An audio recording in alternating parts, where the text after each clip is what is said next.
Inihayag ni Energy Secretary Sharon Garin na ang kasunduan para sa ligtas na pagdaan ng Philippine-bound energy supply sa Strait of Hormuz ay bahagi ng risk management ng pamahalaan.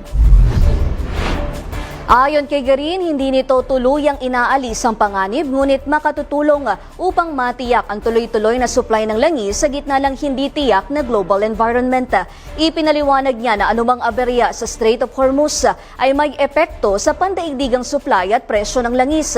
Dagdag pa niya, makatutulong ang kasunduan para mabawasan ang posibilidad ng supply disruption at maprotektahan ang mga kargamento ng Pilipinas. Gayunman, nilinaw ng kalihim na hindi nito agad mapapababa ang presyo ng langis at hindi rin ito nalulutas ang pangmatagalang problema sa enerhiya.